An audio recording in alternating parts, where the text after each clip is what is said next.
भारत माता की। भारत माता की। भारत माता की। उत्तर प्रदेश की राज्यपाल आनंदीबेन पटेल, यहां के लोकप्रिय मुख्यमंत्री योगी आदित्यनाथ जी, केंद्रीय मंत्रिमंडल में मेरे वरिष्ठ सहयोगी और लखनऊ के सांसद रक्षा मंत्री राजनाथ सिंह जी, यूपी भाजपा के अध्यक्ष और केंद्र में मंत्रिपरिषद के मेरे साथी श्रीमान पंकज चौधरी जी, प्रदेश सरकार के उप मुख्यमंत्री केशव प्रसाद मौर्य, ब्रजेश पाठक, उपस्थित अन्य मंत्रीगण, जनप्रतिनिधिगण, देवी और सज्जनों, आज लखनऊ की ये भूमि एक नई प्रेरणा की साक्षी बन रही है।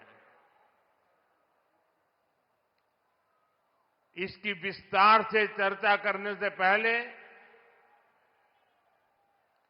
मैं देश और दुनिया को क्रिसमस की शुभकामनाएं देता हूं। भारत में भी करोड़ों ईसाई परिवार आज उत्सव मना रहे हैं। क्रिसमस का ये उत्सव सभी के जीवन में खुशियां लाए, ये हम सभी की कामना है। साथियों, 25 दिसंबर का ये दिन देश की दो महान विभूतियों के जन्म का अद्भुत सुयोग लेकर भी आता है। भारत रत्न अटल बिहारी वाजपेयी जी, भारत रत्न महामना मदन मोहन मालवीय जी, इन दोनों महापुरुषों ने भारत की अस्मिता, एकता और गौरव की रक्षा की और राष्ट्र निर्माण में अपनी अमिट छाप छोड़ी। साथियों, आज 25 दिसंबर को ही महाराजा बिजली पासी जी की भी जन्म जयंती है। लखनऊ का प्रसिद्ध बिजली पासी किला यहां से अधिक दूर नहीं है। महाराजा बिजली पासी ने वीरता, सुशासन और समावेश की जो विरासत छोड़ी, उसको हमारे पासी समाज ने गौरव के साथ आगे बढ़ाया है। ये भी संयोग ही है कि अटल जी ने ही वर्ष 2000 में महाराजा बिजली पासी के सम्मान में डाक टिकट जारी किया था। साथियों, आज इस पावन दिन मैं महामना मालवीय जी, अटल जी और महाराजा बिजली पासी को श्रद्धापूर्वक नमन करता हूं, उनका वंदन करता हूं। साथियों, थोड़ी देर पहले मुझे यहां राष्ट्र प्रेरणा स्थल का लोकार्पण करने का सौभाग्य मिला है। ये राष्ट्र प्रेरणा स्थल उस सोच का प्रतीक है जिसने भारत को आत्मसम्मान, एकता और सेवा का मार्ग दिखाया है। डॉक्टर श्यामा प्रसाद मुखर्जी, पंडित दीनदयाल उपाध्याय जी और अटल बिहारी वाजपेयी जी, इनकी विशाल प्रतिमाएं जितनी ऊंची है, इनसे मिलने वाली प्रेरणाएं उससे भी अधिक बुलंद है। अटल जी ने लिखा था, नीरवता से मुखरित मधुबन, परहित अर्पित अपना तन मन, जीवन को शत शत आहुति में जलना होगा, गलना होगा, कदम मिलाकर चलना होगा। ये राष्ट्र प्रेरणा स्थल हमें संदेश देता है कि हमारा हर कदम, हर पग, हर प्रयास राष्ट्र निर्माण के लिए समर्पित हो। सबका प्रयास ही विकसित भारत के संकल्प को सिद्ध करेगा। मैं लखनऊ को, उत्तर प्रदेश को, पूरे देश को इस आधुनिक प्रेरणा स्थली की बधाई देता हूं। और जैसा अभी बताया गया और वीडियो में भी दिखाया गया कि जिस जमीन पर यह प्रेरणा स्थल बना है, उसकी 30 एकड़ से ज्यादा जमीन पर कई दशकों से कूड़े कचरे का पहाड़ जमा हुआ था। पिछले 3 वर्ष में इसे पूरी तरह खत्म किया गया है। इस प्रोजेक्ट से जुड़े सभी श्रमिकों, कारीगरों, योजनाकारों, योगी जी की और उनकी पूरी टीम को भी मैं बहुत बहुत बधाई देता हूं। साथियों, डॉक्टर श्यामा प्रसाद मुखर्जी ने देश को दिशा देने में निर्णायक भूमिका निभाई है। ये डॉक्टर मुखर्जी ही थे जिन्होंने भारत में 2 विधान, 2 निशान और 2 प्रधान के विधान को खारिज कर दिया था। आजादी के बाद भी जम्मू कश्मीर में ये व्यवस्था भारत की अखंडता के लिए बहुत बड़ी चुनौती थी। भाजपा को गर्व है कि हमारी सरकार को आर्टिकल 370 की दीवार गिराने का अवसर मिला। आज भारत का संविधान जम्मू कश्मीर में भी पूरी तरह लागू है। साथियों, स्वतंत्र भारत के पहले उद्योग मंत्री के रूप में डॉक्टर मुखर्जी ने भारत में आर्थिक आत्मनिर्भरता की नींव रखी थी। उन्होंने देश को पहली औद्योगिक नीति दी थी, यानी भारत में औद्योगिकरण की बुनियाद रखी थी। आज आत्मनिर्भरता के उसी मंत्र को हम नई बुलंदी दे रहे हैं। मेड इन इंडिया सामान आज दुनिया भर में पहुंच रहा है। यहां यूपी में ही देखिए, एक तरफ एक जनपद एक उत्पाद का इतना बड़ा अभियान चल रहा है।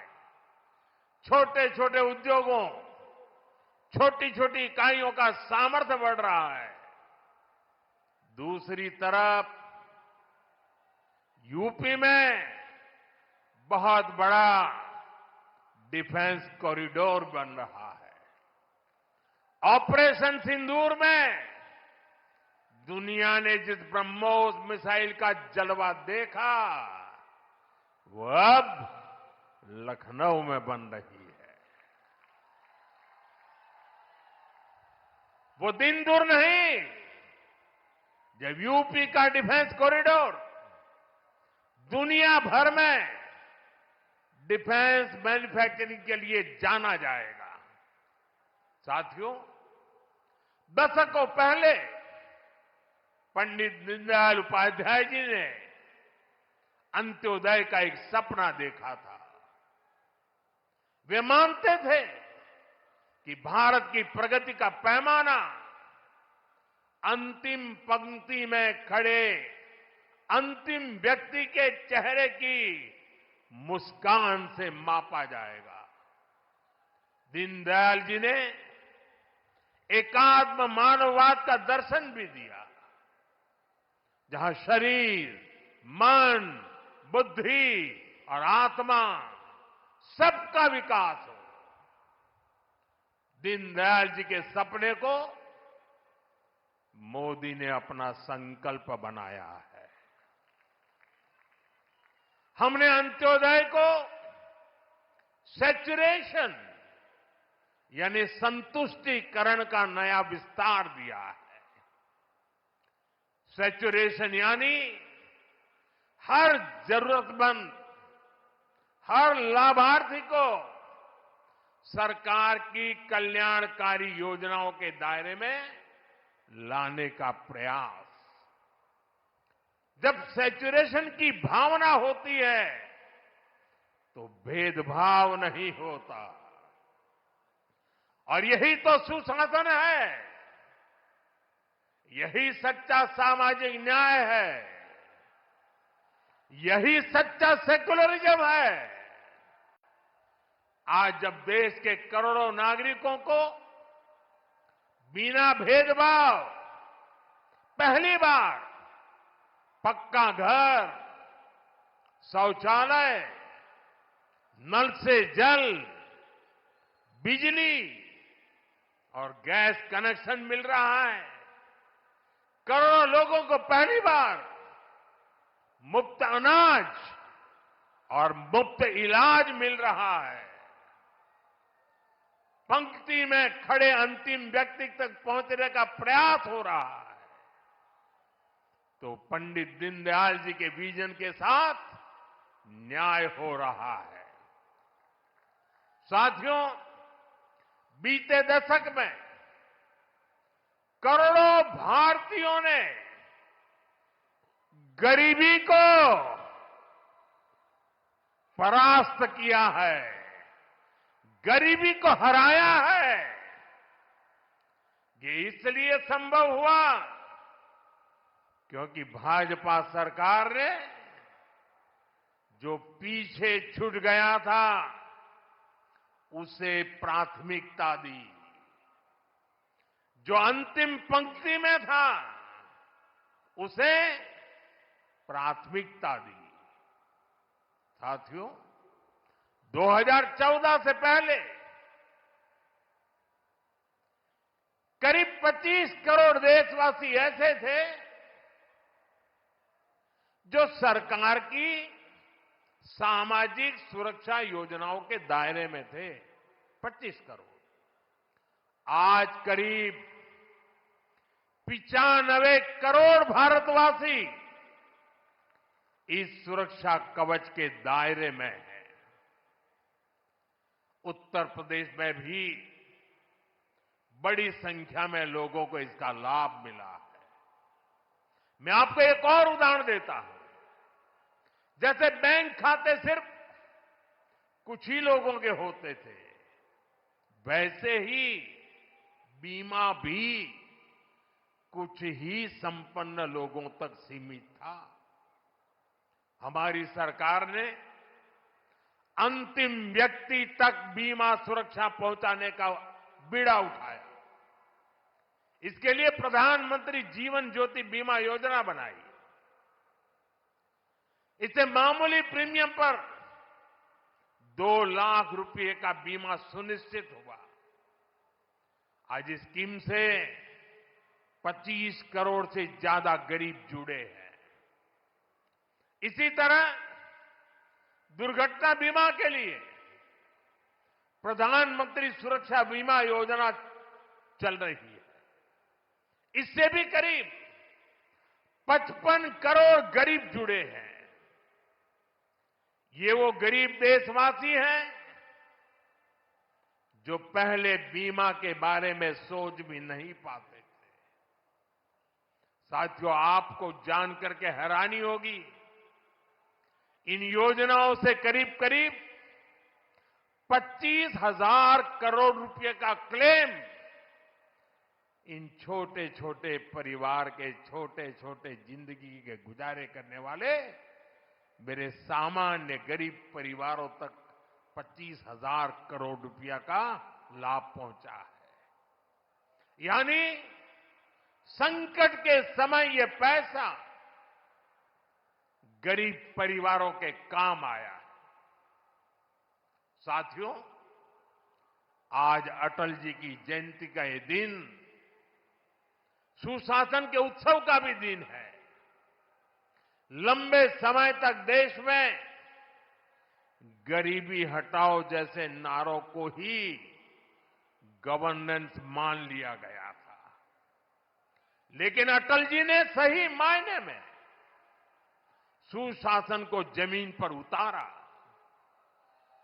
आज डिजिटल पहचान की इतनी चर्चा होती है, इसकी नींव बनाने का काम अटल जी की सरकार ने ही किया था। उस समय जिस विशेष कार्ड के लिए काम शुरू हुआ था, जो आज आधार के रूप में विश्वविख्यात हो चुका है, भारत में टेलीकॉम क्रांति को गति देने का श्रेय भी अटल जी को ही जाता है। उनकी सरकार ने जो टेलीकॉम नीति बनाई, उससे घर घर तक फोन और इंटरनेट पहुंचना आसान हुआ और आज भारत दुनिया में सबसे अधिक मोबाइल और इंटरनेट यूजर वाले देशों में से एक है।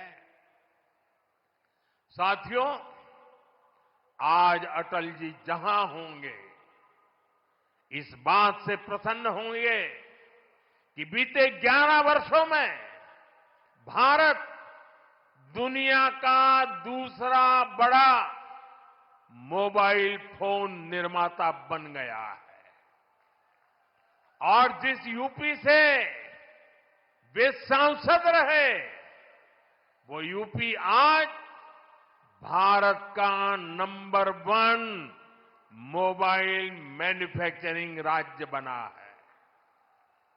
साथियों, कनेक्टिविटी को लेकर अटल जी के विजन ने 21वीं सदी के भारत को शुरुआती मजबूती दी। अटल जी की सरकार के समय ही गांव गांव तक सड़कें पहुंचाने का अभियान शुरू किया गया था। उसी समय स्वर्णिम चतुर्भुज यानी हाईवे के विस्तार पर काम शुरू हुआ था।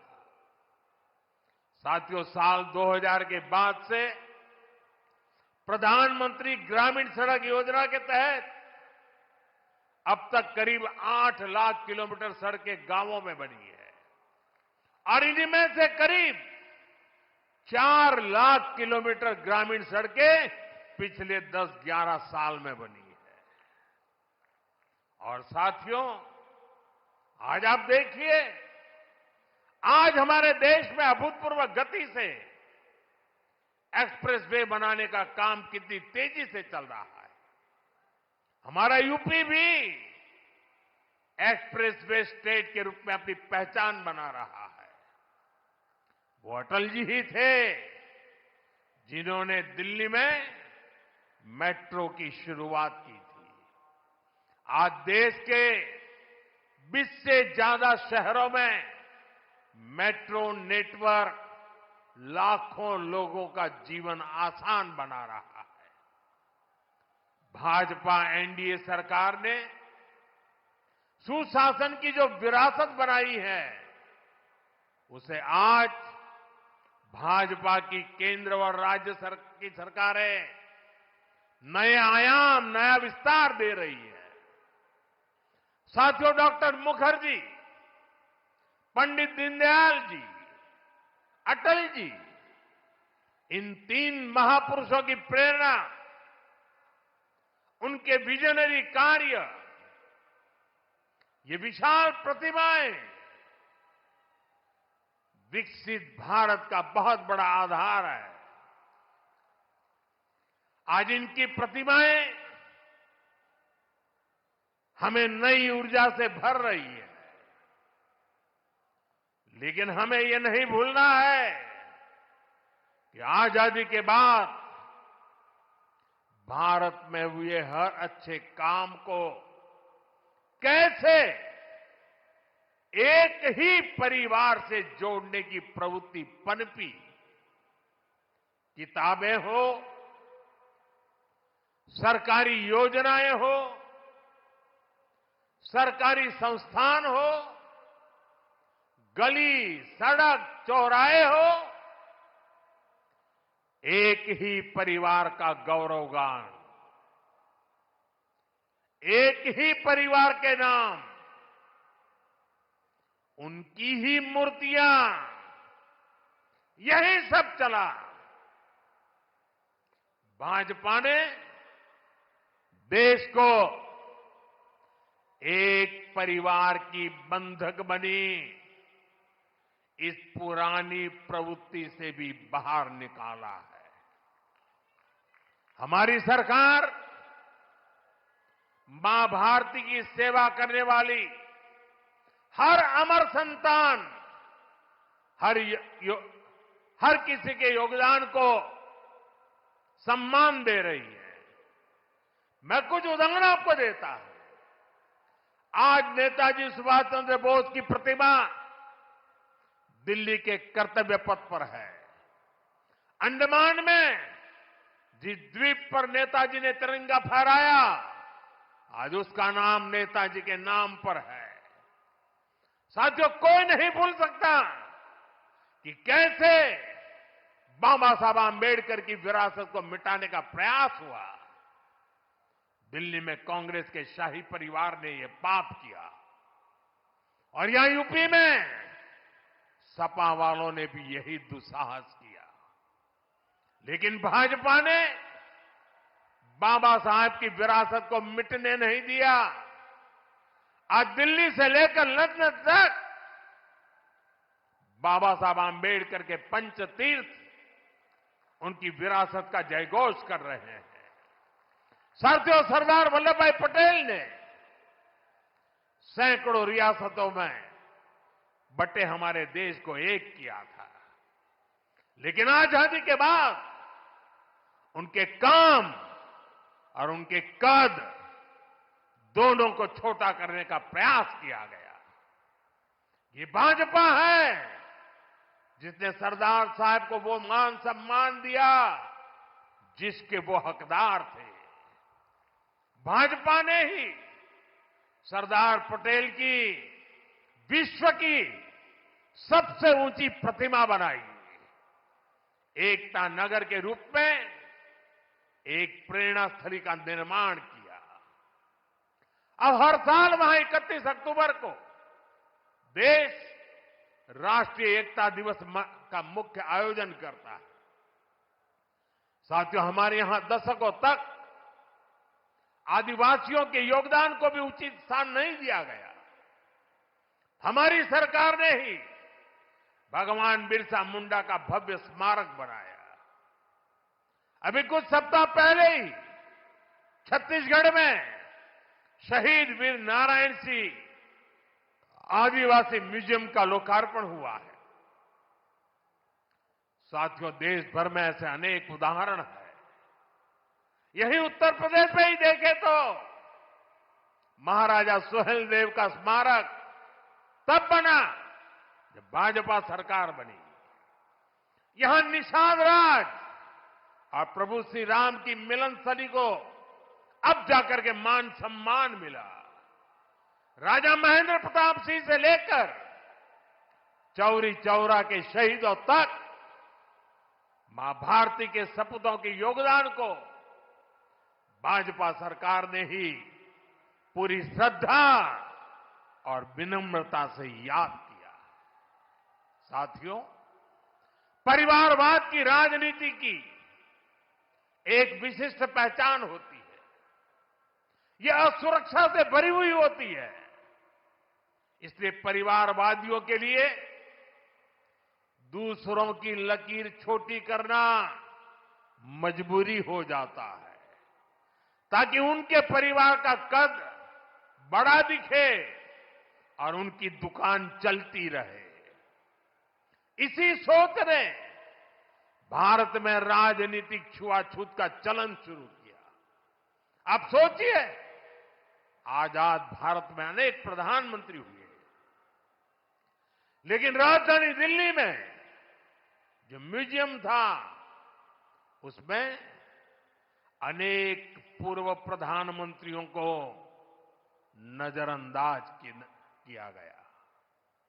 इस स्थिति को भी भाजपा ने, एनडीए ने ही बदला है। आज आप दिल्ली जाते हैं तो भव्य प्रधानमंत्री संग्रहालय आपका स्वागत करता है। वहां आजाद भारत के हर प्रधानमंत्री, चाहे कार्यकाल कितना भी छोटा रहा हो, सबको उचित सम्मान और स्थान दिया गया है। साथियों, कांग्रेस और उसके सहयोगियों ने राजनीतिक रूप से भाजपा को हमेशा अछूत बनाए रखा, लेकिन भाजपा के संस्कार हमें सबका सम्मान करना सिखाते हैं। बीते 11 वर्षों में भाजपा सरकार के दौरान, एनडीए सरकार के दौरान नरसिम्हा राव जी और प्रणब बाबू को भारत रत्न दिया गया है। यह हमारी सरकार है जिसने मुलायम सिंह यादव जी और तरुण गोगोई जी जैसे अनेक नेताओं को राष्ट्रीय पुरस्कारों से सम्मानित किया है। कांग्रेस से, यहां समाजवादी पार्टी से कोई भी ऐसी उम्मीद तक नहीं कर सकता। इन लोगों के राज में तो भाजपा के नेताओं को सिर्फ अपमान ही मिलता था। साथियों, भाजपा की डबल इंजन सरकार का बहुत अधिक फायदा उत्तर प्रदेश को हो रहा है। उत्तर प्रदेश 21वीं सदी के भारत में अपनी एक अलग पहचान बना रहा है और मेरा सौभाग्य है कि मैं यूपी से सांसद हूं। आज मैं बहुत गर्व से कह सकता हूं कि उत्तर प्रदेश के मेहनतकश लोग एक नया भविष्य लिख रहे हैं। कभी यूपी की चर्चा खराब कानून व्यवस्था को लेकर होती थी, आज यूपी की चर्चा विकास के लिए होती है। आज यूपी देश के पर्यटन मानचित्र पर तेजी से उभर रहा है। अयोध्या में भव्य राम मंदिर, काशी विश्वनाथ धाम, ये दुनिया में यूपी की नई पहचान के प्रतीक बन रहे हैं और राष्ट्र प्रेरणा स्थल जैसे आधुनिक निर्माण उत्तर प्रदेश की नई छवि को और अधिक रोशन बनाते हैं। साथियों, हमारा उत्तर प्रदेश सुशासन, समृद्धि, सच्चे सामाजिक न्याय के मॉडल के रूप में और बुलंदी हासिल करे, इसी कामना के साथ आप सभी को फिर से राष्ट्र प्रेरणा स्थल की बधाई। मैं कहूंगा डॉक्टर श्यामा प्रसाद मुखर्जी, आप कहेंगे अमर रहे अमर रहे। मैं कहूं पंडित दीनदयाल उपाध्याय जी, आप कहें अमर रहे अमर रहे। मैं कहूं अटल बिहारी वाजपेयी जी, आप कहें अमर रहे अमर रहे। पंडित श्यामा प्रसाद मुखर्जी, श्यामा प्रसाद मुखर्जी, श्यामा प्रसाद मुखर्जी, पंडित दीनदयाल जी, पंडित दीनदयाल जी, पंडित दीनदयाल जी, अटल बिहारी वाजपेयी जी, अटल बिहारी वाजपेयी जी, अटल बिहारी वाजपेयी जी, भारत माता की वंदे वंदे। बहुत बहुत धन्यवाद।